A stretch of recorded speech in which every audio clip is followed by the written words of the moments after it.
Mom snickered. No surprise you're still single at T35. I smiled and replied, actually, I've been married for 3 years. You simply weren't invited. The family photo slipped from her hands. Can you imagine what it feels like to have your own mother publicly shame you for being single and unfulfilled when you've actually been happily married, in secret, for 3 entire years? That's exactly what happened to me, Haley, at our family reunion, and when her words cut deeper than ever before, something in me finally snapped, revealing a truth that shattered more than just a family photo. Growing up, my life with my mother, Diane Anderson, felt like tiptoeing across eggshells scattered on polished marble floors. She was the picture of suburban perfection, every blonde hair in place, clothes always pristine, the respected president of the local country club. And from her only daughter, she expected nothing less. My dad, Thomas, was my shield. He'd wink at me across the dinner table when Mom launched into another lecture about posture or the right clubs to join. Haley Bear, he'd whisper, just be yourself. That's more than enough. But then, everything changed. I was just 12 when Dad suffered a sudden heart attack. Gone. Just like that. Mom and I were left alone in our big house, drowning in silent expectations. After Dad died, her grip on my life tightened. Every report card scrutinized. Every friend vetted. Every outfit approved or, more often, disapproved. Haley, Harvard doesn't accept B+ students, she'd say, or, Haley, that skirt makes your hips look wide. There was always something to fix, something that wasn't quite right about me. By high school, I was an expert at anticipating her criticisms. I joined the clubs, maintained a perfect GPA, and dated boys from families Mom approved of. David Jenkins, the son of Dad's old business partner, was her favorite. Now there's a boy with a future, she'd say, practically demanding I take him seriously. The fact that David had the personality of cardboard and hands that wandered too freely never seemed to matter. Real problems started in college. Mom had my future mapped out, Ivy League, law or medicine, and marriage to someone from our social circle by 25. I dutifully attended Columbia, but I rebelled quietly, choosing English literature over pre-law. Poetry won't pay the bills, Haley, she sighed, a sound I'd come to dread. After graduation, the pressure to find the perfect match became unbearable. Mom would host dinner parties, inviting eligible sons of her friends like prize cattle at auction. Margaret's son just made partner, she'd announce, or James just bought a summer house in the Hamptons. It was suffocating. If I dared date someone of my choosing, she'd sabotage it. She accidentally mentioned my childhood bedwetting problem to Michael. She aggressively questioned Paul's career prospects until he vanished. When I brought home Tony, a brilliant art historian, she simply looked him up and down and said, I suppose some women don't mind being the breadwinner. That was the end of that. The comparisons to other daughters were constant, cutting. Did you know Stephanie is engaged to a surgeon? Melissa just got promoted to VP and still volunteers. The message was always clear, I was failing. By 25, I couldn't breathe. The constant disapproval, the feeling I could never measure up, had worn me down. So, when a job opened up in Seattle, 2,000 miles away, I jumped. Running away won't find you a husband, Haley, she spat as I packed. You'll end up alone if you keep making these reckless decisions.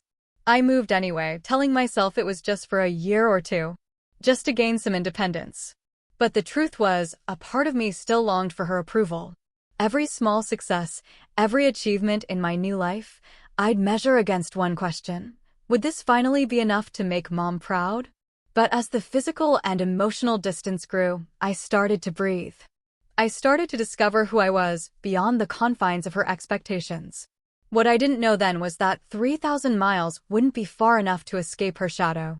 Nor did I realize that my search for independence would lead me to a love that would change everything. I met Adam Hayes exactly 6 months after moving to Seattle. My first day at Horizon Technologies, already 10 minutes late, I crashed straight into him, spilling coffee all over his wrinkled blue shirt. I'm so sorry, I gasped, mortified. He looked at the spreading stain, then back at me, with the most genuine smile I'd ever seen.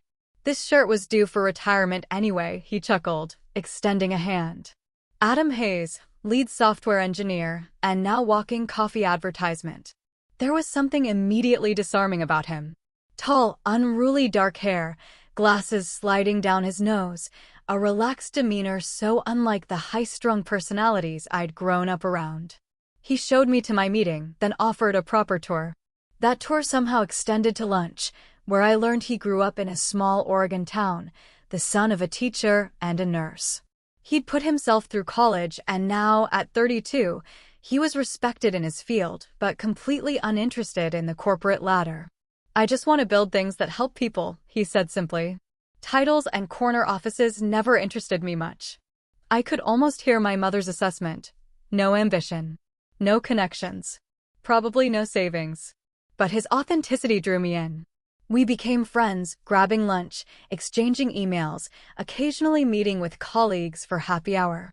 It was during one of those happy hours, 3 months later, that Adam and I found ourselves the last two at the table. Our conversation drifted from work to books, music, childhood dreams.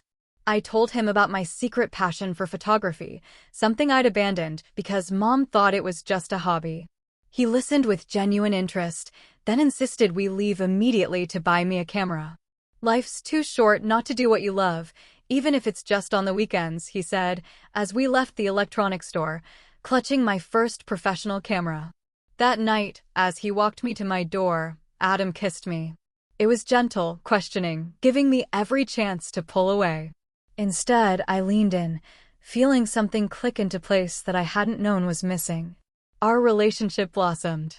We hiked through lush forests, explored tiny bookstores, and spent rainy Sundays cooking in his cozy apartment.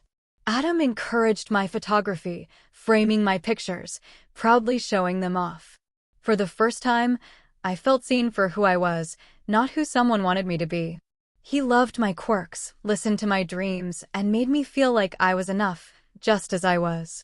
Of course, I knew the honeymoon phase wouldn't last. The real test would come when Mom met Adam. I put it off as long as possible, making excuses. But when she announced she was visiting Seattle for a conference, there was no avoiding it. I spent days preparing Adam.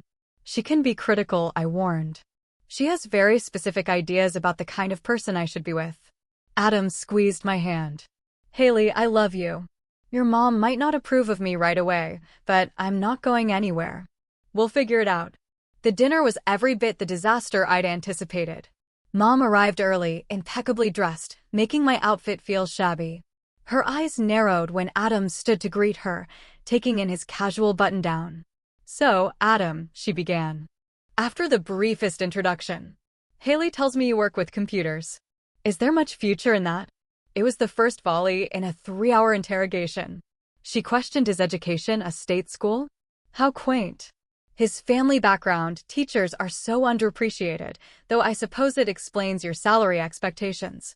His 5-year plan, no aspirations to management? How unusual. Adam remained polite, answering thoughtfully, even attempting to find common ground. But Mom wasn't interested. She was conducting an assessment, and it was clear from her tight smiles and pointed questions that Adam was failing spectacularly. By dessert, I was fighting back tears of humiliation. When Adam excused himself, Mom leaned across the table. Darling, he seems nice enough for a casual relationship, but surely you can't be serious about him? He has no connections, no real ambition. You'd be supporting him within 5 years. Mark my words. When Adam returned, she switched tactics, regaling him with stories of suitable men back east. William just made junior partner at his father's firm, she said, smiling pointedly at me. He always asks about you, Haley. Later that night, after Mom had returned to her hotel, Adam held me as I cried. I'm so sorry, I sobbed. She was horrible to you. Hey, he said gently, wiping my tears. I didn't fall in love with your mother. I fell in love with you. And if it takes her some time to warm up to me, that's okay. We have time. But as the months passed, it became clear Mom had no intention of warming up. She called more frequently, always with news about someone from back home getting engaged, promoted, buying property. Life is moving on without you, Haley, she'd say. Don't waste your youth on dead-end relationships. Adam never complained, but I saw the toll it took, his smile fading when her name appeared on my phone, the quiet resignation in his eyes when I canceled our plans because Mom had suddenly decided to visit.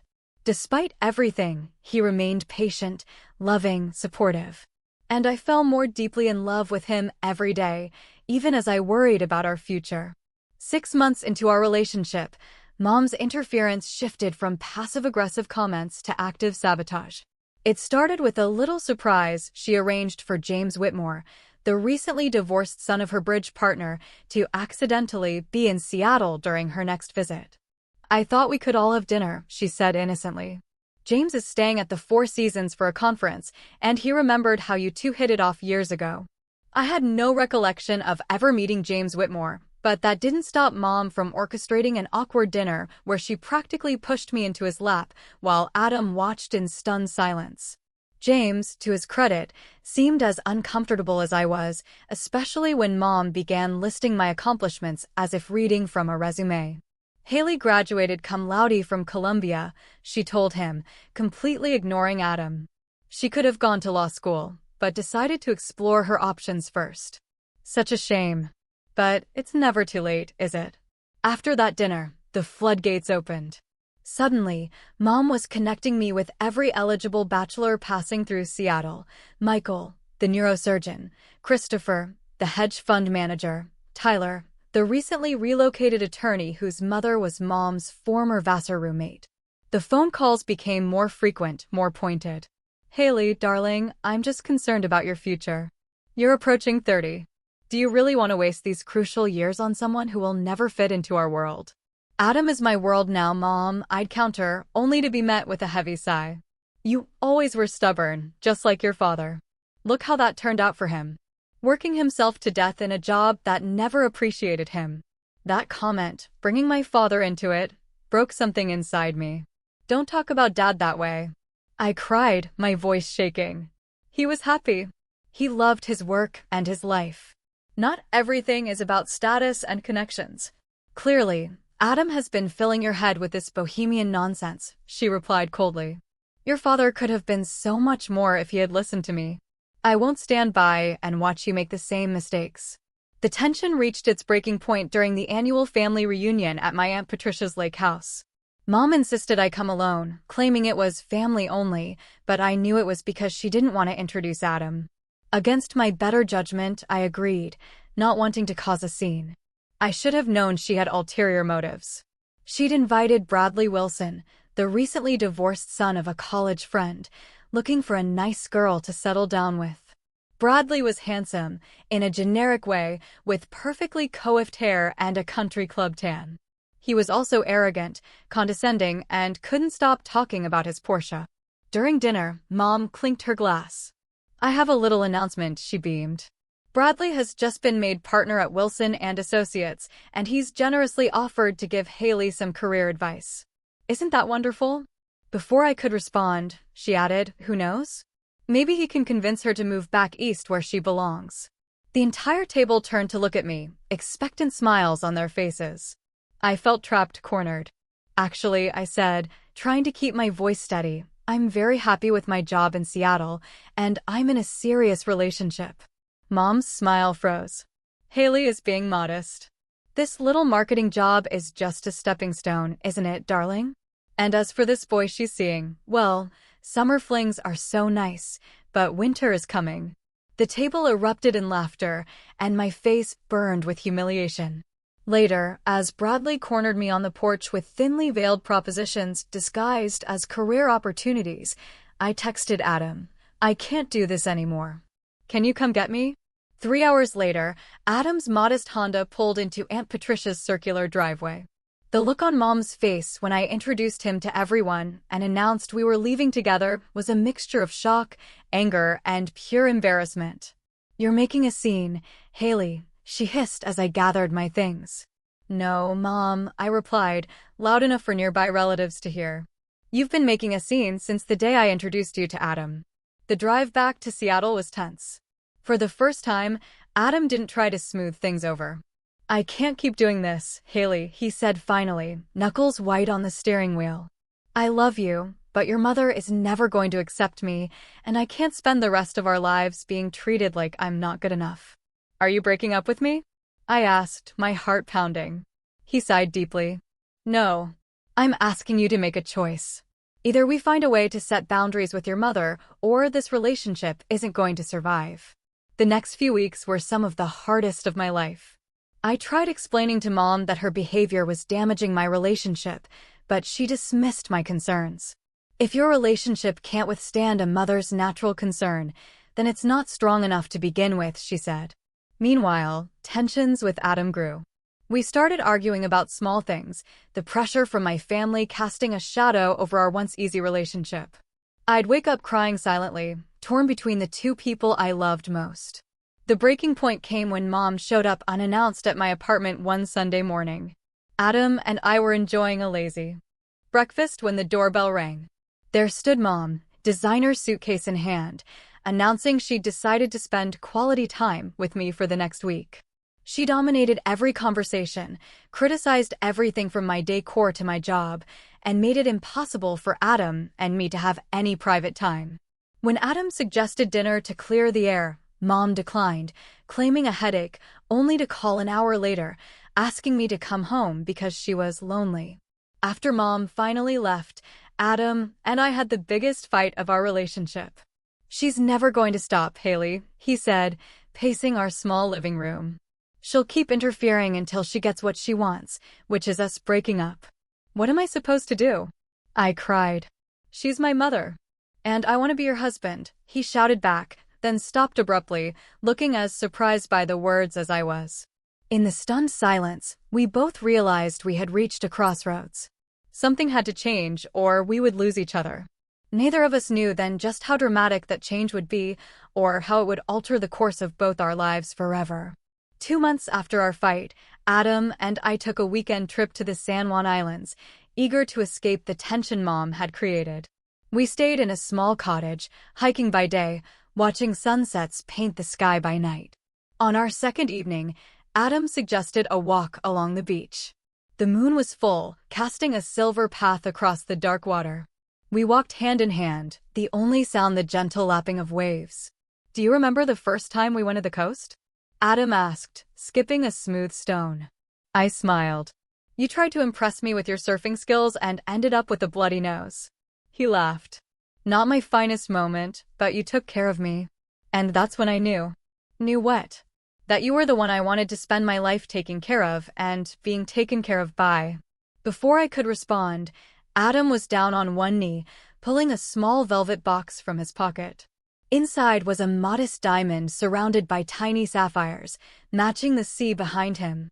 Haley Anderson, he said, his voice thick with emotion, I have loved you since the moment you spilled coffee all over my favorite shirt.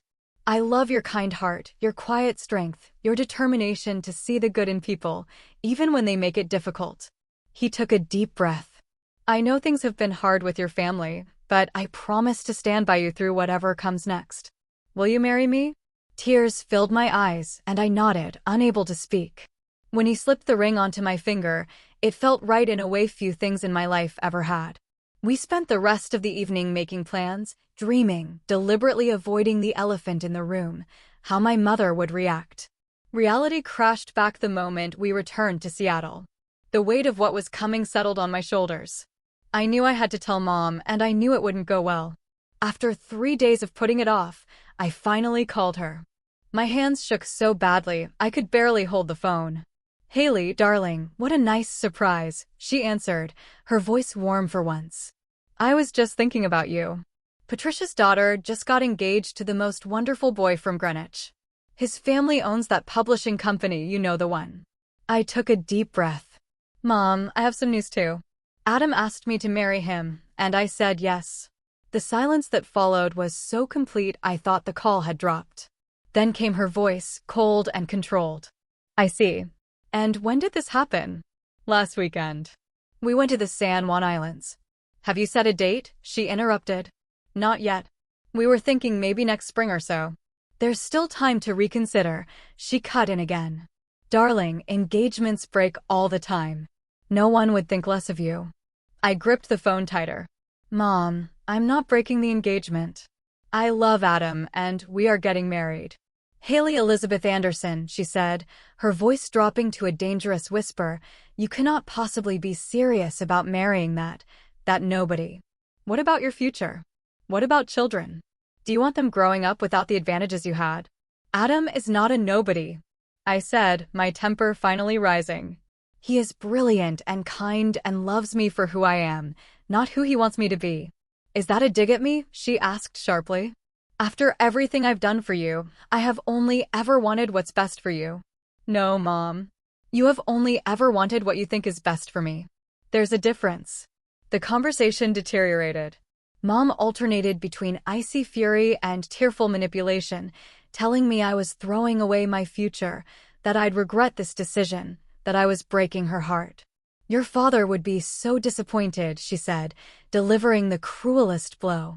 Dad would have loved Adam, I countered, tears streaming down my face. He would have seen what a good man he is. Well, your father isn't here, is he? And I am telling you, this is a mistake. If you marry that man, Haley, don't expect me to be there. In fact, don't expect me to be in your life at all. Her final words left me cold.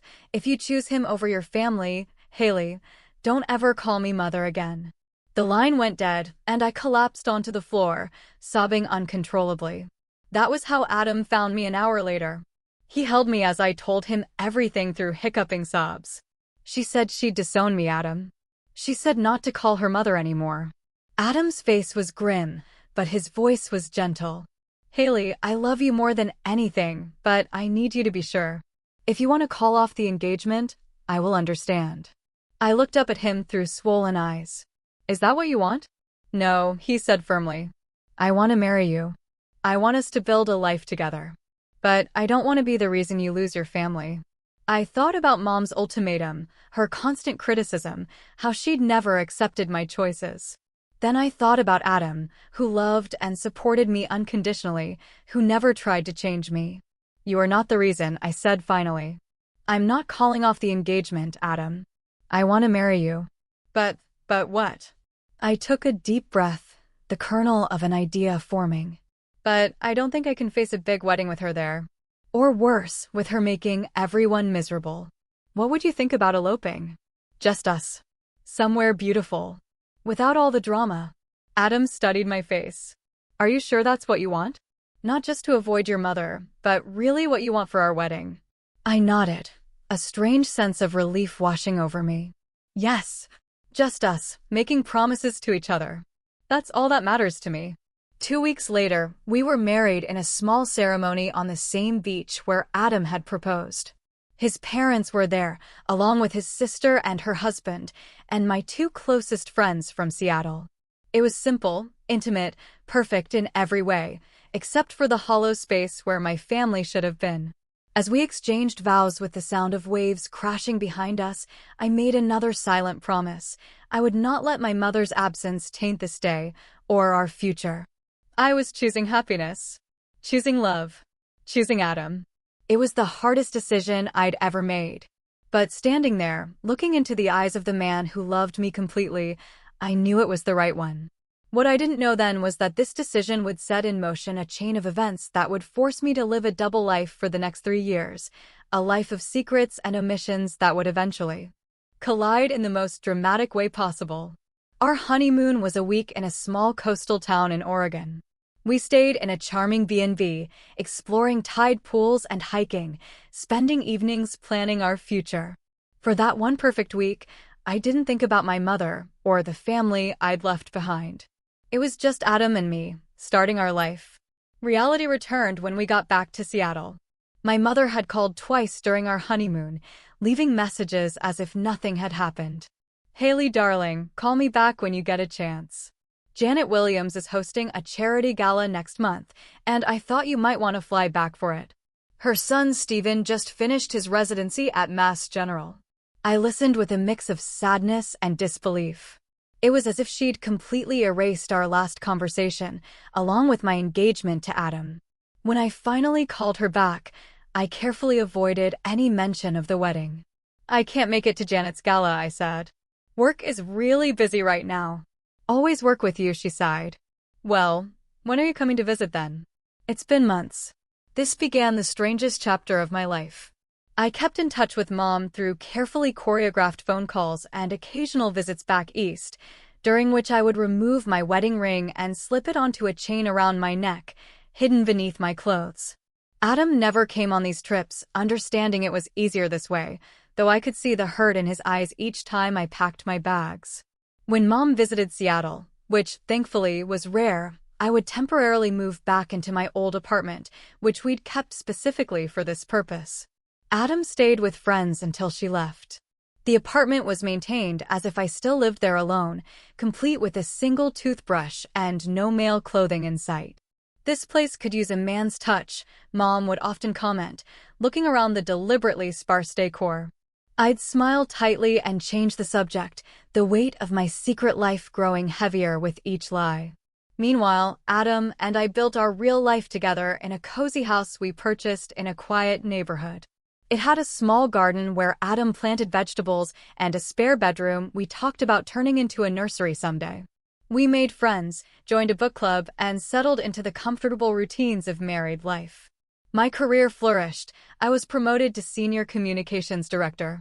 Adam excelled, developing software that earned industry recognition. Every success, every happy moment, was shadowed by the knowledge that I was hiding half my life from my mother.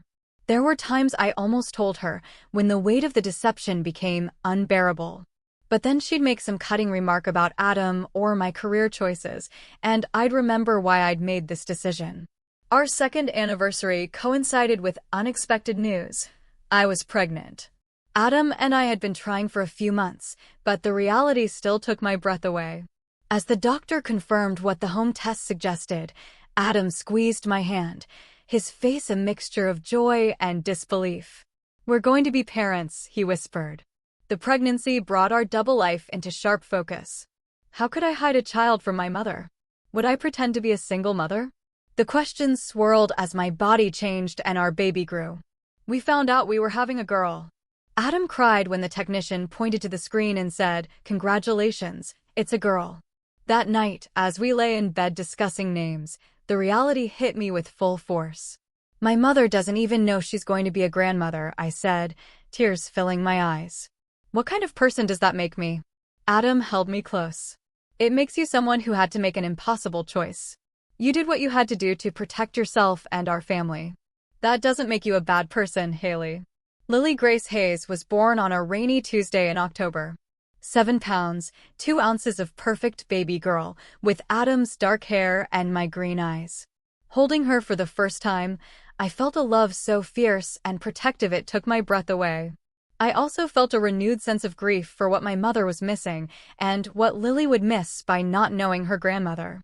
I sent Mom a text the day after Lily was born, a carefully worded message that made no mention of Adam or marriage. "Mom, I have some news. You're a grandmother. I had a baby girl yesterday, Lily Grace. We're both doing well." Her response came hours later, a flurry of shocked questions and barely concealed judgment. "A baby? Haley, what are you talking about? Whose baby? Are you saying you had a child out of wedlock? Who is the father? Why am I just hearing about this now?" I didn't answer her calls for 3 days, using recovery and newborn care as an excuse. When I finally did speak to her, I gave her the edited version of the truth. Yes, I had a baby. No, I wasn't in a relationship with the father. Technically true, as I was in a marriage, not just a relationship. Yes, I was planning to raise her on my own, with the support of my husband, which I did not mention. Mom was predictably horrified. "This is what happens when you move across the country, away from your family and proper influences," she said, her voice cold with disapproval. I knew Seattle would lead to trouble. "Well, you've made your bed, Haley. I suppose now you'll have to lie in it." She didn't ask to visit, and I didn't invite her. Instead, she sent an impersonal gift basket with expensive baby clothes and a card signed "Grandmother" rather than any personal message. It sat unopened in our hallway for days, a symbol of the gulf between us. As Lily grew from newborn to infant to toddler, the weight of our secret life became increasingly difficult to bear. Adam's parents visited regularly, doting on their granddaughter, filling our home with laughter. My side of the family remained conspicuously absent, explained away to friends with vague references to complicated family dynamics. The logistics of maintaining our charade grew more challenging. When Mom did occasionally visit Seattle, the temporary moves back to my old apartment now included packing up not just my things, but all evidence of Lily. I'd tell Mom that Lily was staying with a friend or with her father for visitation. The lies piled upon lies, creating a precarious tower that I knew couldn't stand forever. Each deception required another to support it, until I could barely keep track of what I had told whom. The strain began to show, in my relationship with Adam, in the dark circles under my eyes, in the way I would sometimes find myself staring at Lily and wondering if I was teaching her that it was okay to hide who you really are. By the time Lily turned 2, I was exhausted. Adam and I had begun discussing whether it was time to tell my mother to stop living in the shadows regardless of the consequences. But every time I worked up the courage, something would happen to remind me why I'd made this choice. A cutting remark from Mom about single motherhood, a pointed question about when I was going to get my life together and find a proper father for Lily. As Lily's 3rd birthday approached, and my own 35th birthday loomed on the horizon, the annual family reunion invitation arrived. This year, it would be held at my mother's house, a command performance I knew I couldn't avoid without raising suspicions. Little did I know that this reunion would be the catalyst that would finally bring my 2 worlds crashing together, forcing me to confront the truth I'd been hiding for 3 long, agonizing years. I arrived at my mother's Connecticut home on a Friday afternoon in June, alone as always. Lily and Adam remained in Seattle, a separation that felt more painful than ever. Mom greeted me with air kisses and a critical once-over. "Darling, you look tired," she said, ushering me inside. "Is that child keeping you up at night still?" "At 3, she really should be sleeping through." "Lily sleeps fine, Mom," I replied, setting down my suitcase. "It's just been busy at work." The house was immaculate, of course. Every surface gleamed, fresh flowers arranged just so. Family photos lined the hallway, carefully curated snapshots of a life that existed only in my mother's mind. There I was, in my graduation cap and gown, standing between Mom and Dad. There was Mom at some charity event, elegant in black tie. Conspicuously absent were any photos of Lily, my own daughter, relegated to a secret that didn't fit the narrative of our perfect family. The reunion began that evening with dinner for the immediate family. Aunt Patricia, Uncle Robert, cousins Jessica and Matthew, and Uncle James, my father's younger brother, who had flown in from Chicago. Dinner was a formal affair. Mom had prepared her famous beef Wellington, a dish reserved for special occasions. "So, Haley," Aunt Patricia began as we moved to dessert, "how is life as a single mother? It must be so difficult managing everything on your own." I felt my cheeks flush. "It's challenging sometimes, but we're doing well." "And the father?"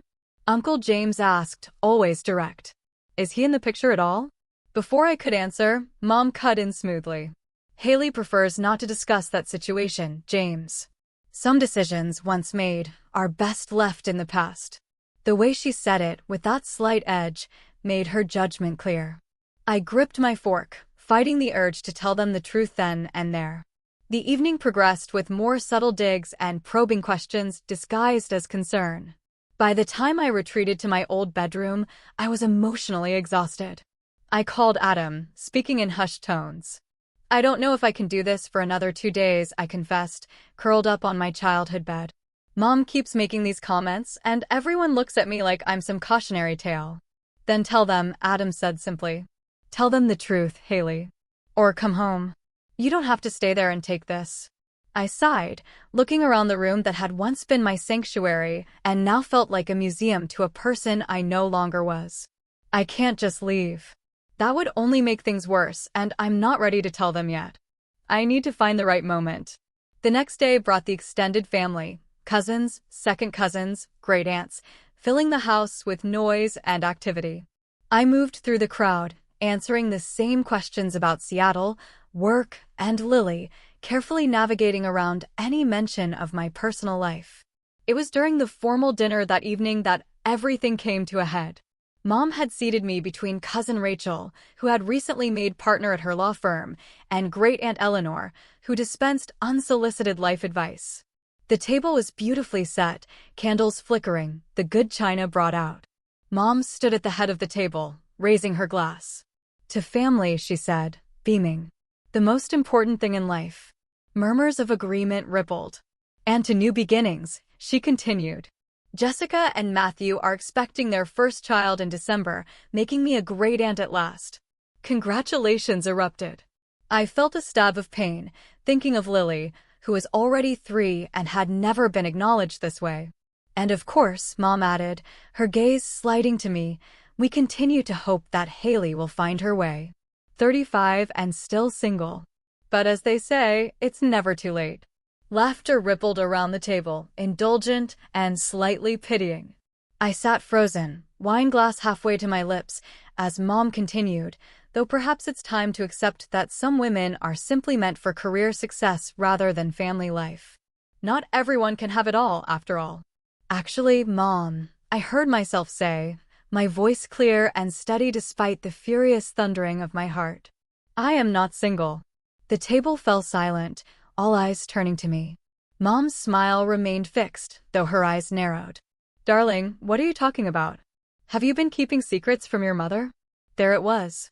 The perfect opening, delivered with just enough saccharine concern to mask the accusation. Something snapped inside me. 3 years of lies and pretense and hidden resentment, finally breaking free. "Yes, I have," I said, setting down my glass carefully. "I have been married for 3 years." The silence that followed was absolute. Mom's smile froze, her face a mask of confusion and disbelief. "What are you saying, Haley? This isn't funny." "It's not a joke, Mom. I married Adam Hayes 3 years ago. The same Adam you said wasn't good enough for me.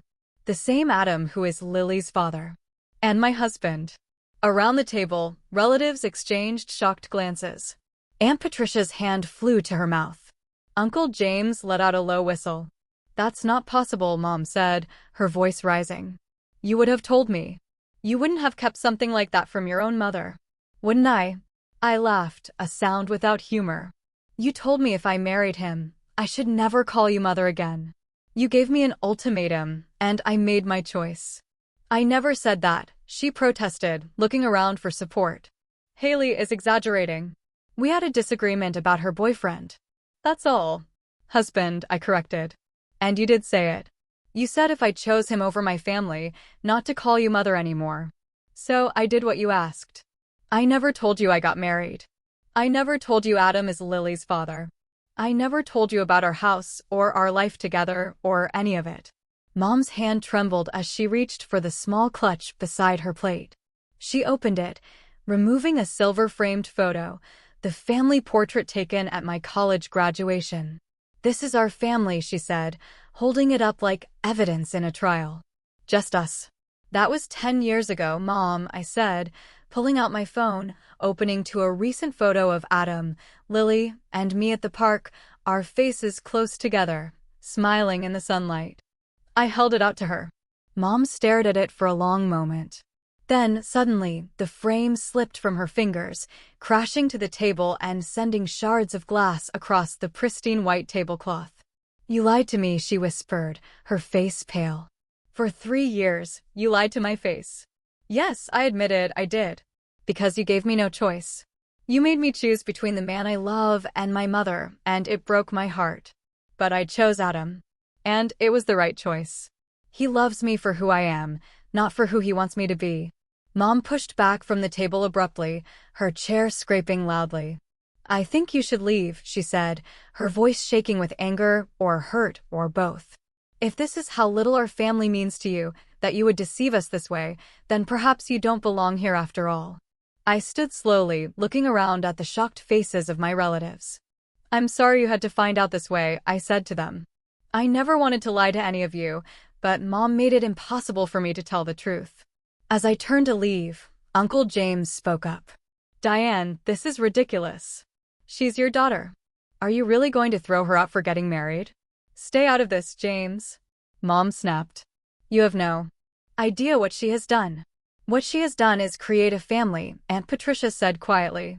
Is that really so unforgivable? Mom didn't answer, her back rigid as she stared out the dining room window. I gathered my purse and walked to the door, pausing for a moment. For what it's worth, Mom, I never wanted it to be this way. I always hoped someday you would accept Adam. Accept us. I guess I was wrong. I walked out of the dining room with as much dignity as I could muster, though my legs felt weak and my hands were shaking.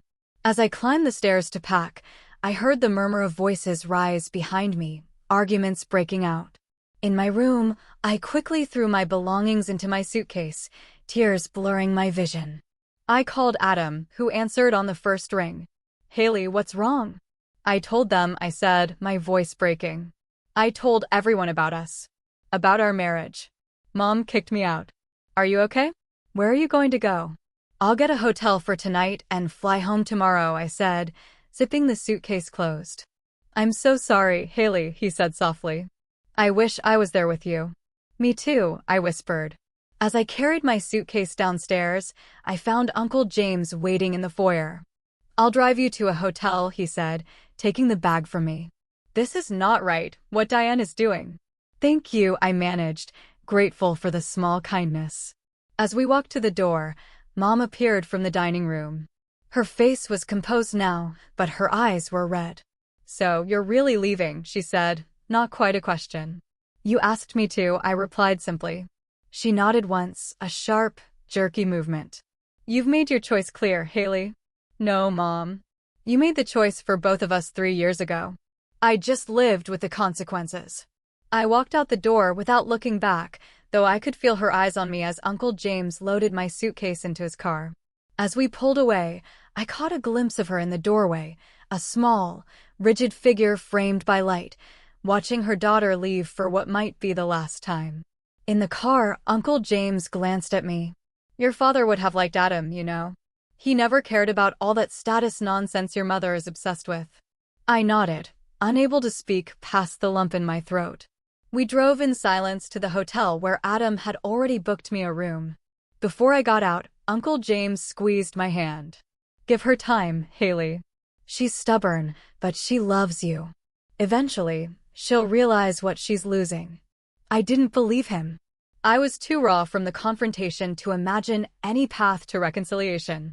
As I checked into the hotel alone, my family celebrating without me just miles away, I felt both a profound sense of loss and, surprisingly, relief. The secret was out. The double life was over. Whatever came next, at least I would face it honestly, with Adam by my side. The flight back to Seattle the next morning was a blur. I moved through the airport in a daze, replaying the previous night's events, analyzing every word, every expression, wondering if I could have handled things differently. By the time the plane touched down, I had cycled through grief, anger, guilt, and back again multiple times. Adam and Lily were waiting at the arrival's gate, my daughter bouncing with excitement, a homemade sign reading, "Welcome home, Mommy," clutched in her small hands. The sight of them, my real family, broke through the numbness that had enveloped me since leaving Connecticut. I swept Lily into my arms, breathing in her sweet scent, feeling her little arms wrapped tightly around my neck. "Missed you, Mommy," she whispered, and I had to bite my lip to keep from crying. Adam embraced us both, his steady presence anchoring me. "How are you holding up?" he asked quietly as we walked to the car. "I don't know," I answered honestly. "It feels like I've lost her all over again, but also like maybe I lost her years ago and just didn't want to admit it." The days that followed were strangely peaceful. The weight of secrecy had been lifted, and despite the pain of my mother's rejection, I felt lighter. I threw myself into being present with Lily, savoring ordinary moments that had often been overshadowed by the stress of maintaining my double life. Morning cuddles, bedtime stories, weekend trips to the park, all took on a new sweetness now that they weren't tainted by lies. A week after the confrontation, I received a text from Aunt Patricia. "Your mother isn't speaking to anyone who defended you," she wrote. "But several of us would like to keep in touch. Is that okay?" I sent back my email address and phone number, touched by the small rebellion of my relatives. Over the next few weeks, I received messages from various family members, some curious about my secret life, others simply expressing support. Uncle James sent photos from family gatherings I'd missed over the years, along with stories about my father that Mom had never shared. From my mother, there was only silence. I hadn't really expected anything else, yet each day that passed without contact deepened the ache of loss. Adam watched me check my phone obsessively, his eyes filled with concern, but he never pushed or offered empty reassurances. He simply loved me through it, steady and patient as always. A month after the reunion, a letter arrived in our mailbox, addressed to me in my mother's distinctive handwriting. I stared at it for a long time before finding the courage to open it. "Haley," it began. "No, dear," or other affectionate greeting. "I have been thinking about what happened at the reunion. While I cannot condone the deception you practiced for 3 years, I recognize that my own actions may have contributed to your decision. Your father always said I was too rigid, too concerned with appearances. Perhaps he was right." The letter continued for several pages, alternating between justified anger at my lies and reluctant acknowledgement of her role in creating the situation. It wasn't exactly an apology, but it was more self-reflection than I had ever seen from her. "I don't know where we go from here," she concluded. "But I find I am not ready to lose my only child or to continue missing out on my granddaughter's life. If you are willing, perhaps we could speak on the phone sometime." I cried as I read the letter, then read it again with Adam, analyzing every word for hidden meanings or manipulations. In the end, we decided together that it represented a genuine, if imperfect, olive branch. I called her the following Sunday.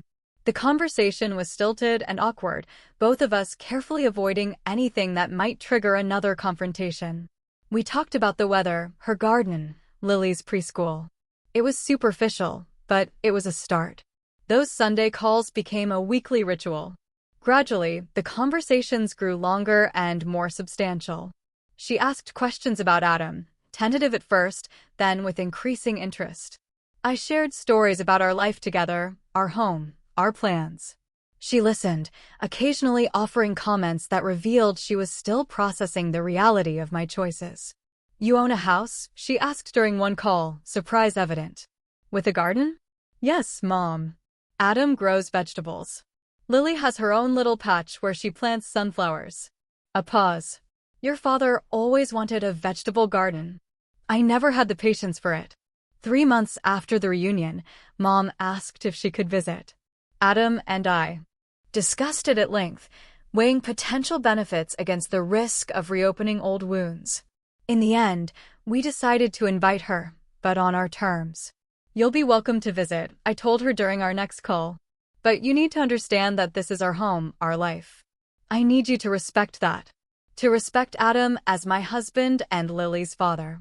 "I understand," she said, her voice uncharacteristically subdued. "I would like to try, Haley. I really would." Her first visit was tense, but civil. She arrived with an expensive doll for Lily and a bottle of wine for dinner, both peace offerings. When Adam greeted her, she stiffly extended her hand, which he took with a warm smile that never faltered despite her obvious discomfort. Lily, unaware of the complex history, charmed Mom with her curiosity and energy. By the end of the first day, I caught Mom smiling genuinely as Lily showed her the collection of rocks she'd gathered. That evening, after Lily was in bed, the 3 of us sat in the living room, the conversation halting and careful. Finally, Mom set down her wine glass and looked directly at Adam. "I owe you an apology," she said formally. "I judged you unfairly, based on superficial criteria that have nothing to do with your character or your ability to make my daughter happy. It's clear to me now that you have done that. You've made her happy in ways I failed to recognize." Adam nodded, accepting her words with grace. "Thank you for saying that, Diane. All I've ever wanted is for Haley to be happy. We both want that." Mom turned to me, her expression softening. "I've missed so much of your life, Haley. 3 years of marriage, Lily's birth and first steps. I will always regret that." "I regret the lies," I admitted. "I hated living that way, always hiding half my life from you. But I didn't see another option at the time." "There's blame enough for both of us," she said quietly. "Perhaps we can do better going forward." It was the closest thing to a mutual understanding we had ever reached. The visit ended with tentative plans for Mom to return for Lily's birthday in October and a promise to send regular updates and photos. The healing process was slow and not without setbacks. Mom occasionally slipped into old patterns, making subtle digs about our modest home or questioning our parenting choices. But now, instead of swallowing my hurt or avoiding confrontation, I would calmly set boundaries. "That comment was hurtful, Mom," I would say. "If you continue speaking to us that way, we will have to end this visit early." To my surprise, she usually backed down, sometimes even apologizing. It seemed the fear of losing her connection to me and Lily outweighed her need to control and criticize. It wasn't perfect, but it was progress. As the months passed, our relationship slowly transformed into something new, something healthier. Mom began to show genuine interest in Adam's work, in our life in Seattle, in the choices we had made together. She still occasionally expressed views that made me cringe, but the sharp edge of judgment had softened. On Lily's 4th birthday, Mom flew out for the celebration. She brought a photo album she had created, filled with pictures of me as a child, of Dad, of our family. "For Lily," she said, "so she knows where she comes from." Before everything fell apart. That night, after the party, I found Mom sitting on our back porch, looking at the stars. I joined her, wrapping a blanket around my shoulders against the autumn chill. "Thank you for coming," I said softly. It meant a lot to Lily and to me. She nodded, still looking up at the sky. "Your father would have loved her so much. And he would have been proud of you, Haley. The life you've built. The mother you've become." I haven't said that enough. We sat in companionable silence for a while, the most peaceful moment we had shared in years. Finally, she spoke again. "I was wrong, you know. About Adam. About what makes a good life. About so many things. I was trying to protect you from disappointment, from struggle. Your father and I, we had our challenges. I wanted something easier for you. Life isn't easy, Mom," I said gently. "But having people who love you for who you really are makes the hard parts bearable. That's what Adam gives me. What Dad gave you, I think." She reached over and squeezed my hand, a rare physical gesture from a woman who had always maintained a certain distance. "Yes," she said simply. "He did." The journey of healing with my mother continues to this day. We still have moments of tension, old wounds that occasionally reopen. But we have found a way forward based on honesty, respect, and the mutual recognition that family connections are too precious to sacrifice for pride or control. Through this difficult journey, I have learned invaluable lessons.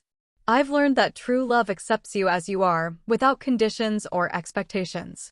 I've learned that sometimes the hardest choices, the ones that hurt the most in the moment, lead to the greatest growth. I've learned that honesty, even when painful, is ultimately less destructive than deception. Most importantly, I've learned to define family not by blood or obligation, but by love and by choice. Adam and Lily are my first family, the one I chose and created. My mother is learning to be part of that family on new terms, ones that respect our autonomy and dignity. As I watch Lily playing with her grandmother in our garden, I feel a sense of peace that once seemed impossible. The road here was longer and more painful than I ever imagined it would be. But standing in this moment, I know that every step was necessary. Our lives are shaped not just by the love we receive, but by the boundaries we set, the truths we tell, and the courage we find to be authentically ourselves, even when it costs us dearly. Sometimes the most loving thing we can do for ourselves and others is to stand firm in our truth, even when it hurts, because only then can real healing begin. Call to action. Have you ever had to make a difficult choice between your family's expectations and your own happiness? How did you handle it? Tell me what you think. I really want to know.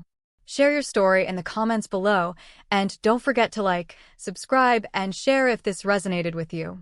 Thank you for listening to my journey, and remember, sometimes the hardest choices lead to the most beautiful outcomes.